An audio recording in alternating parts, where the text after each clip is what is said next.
Ganyan, yan mga kamaster. Ganyan ba ang problema ng sasakyan nyo? Nagyayelo yung nag-aayos na yung tubo pero wala pang lamig sa loob.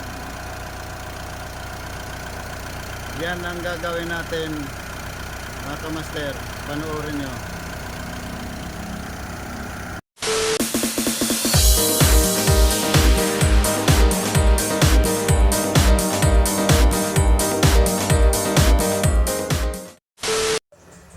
Hello mga kamaster, welcome po sa aming channel. Meron tayong ginagawa ngayon, Mitsubishi Strada.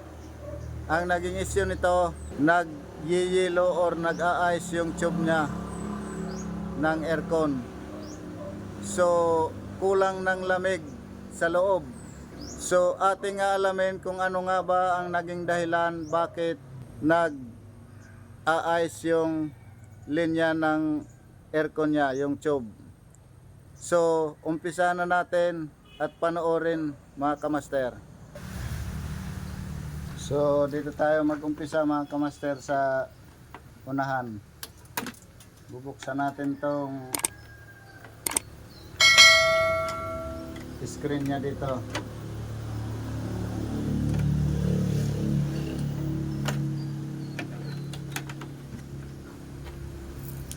Yan.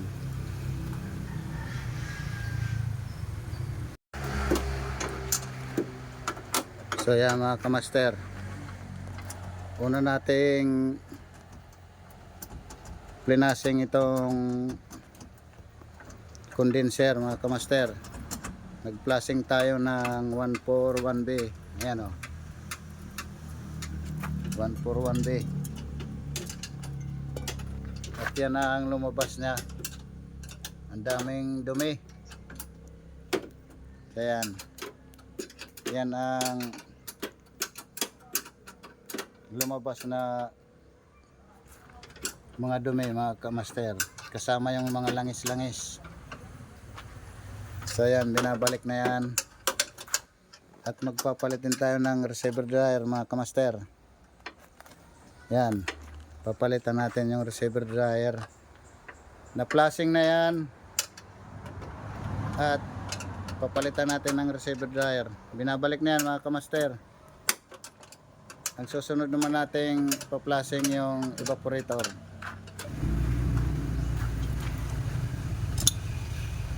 So tatanggalin din natin tong evaporator. So yan mga kamaster, nagtatanggal na ni master yung mga plastic na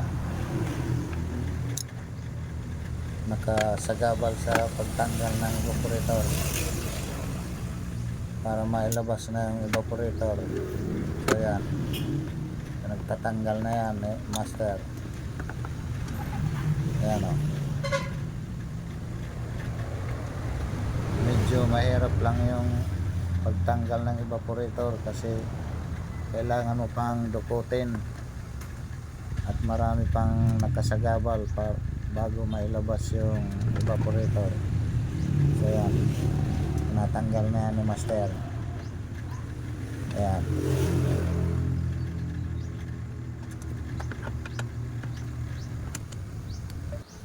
So pwede na natin ilabas yung evaporator mga kamaster. Ayan.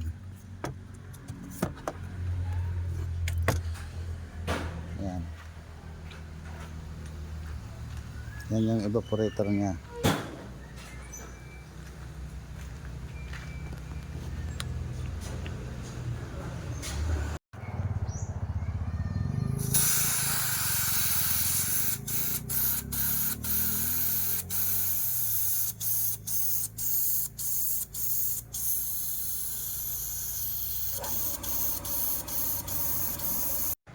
So yan mga kamaster, ito ang susunod natin ipa-flashing.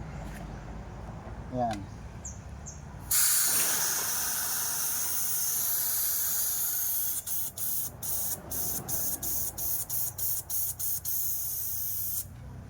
Yan.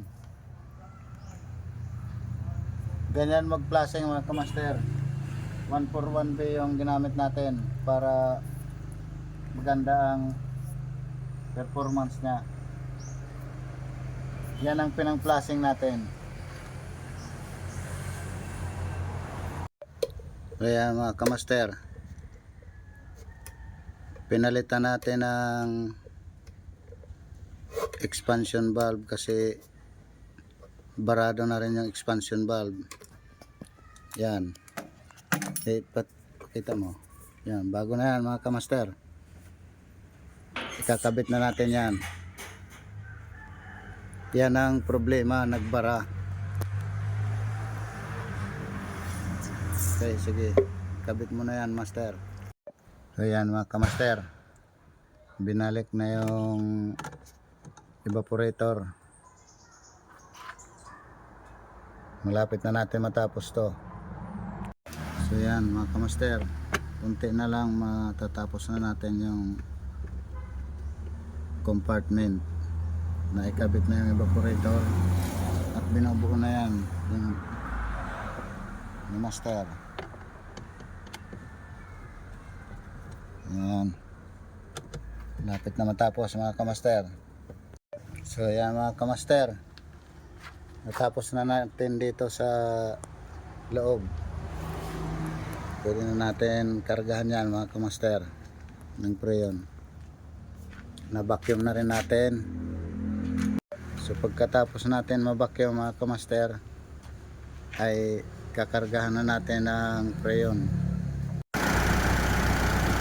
So yan mga kamaster, nag-automatic na. Yan.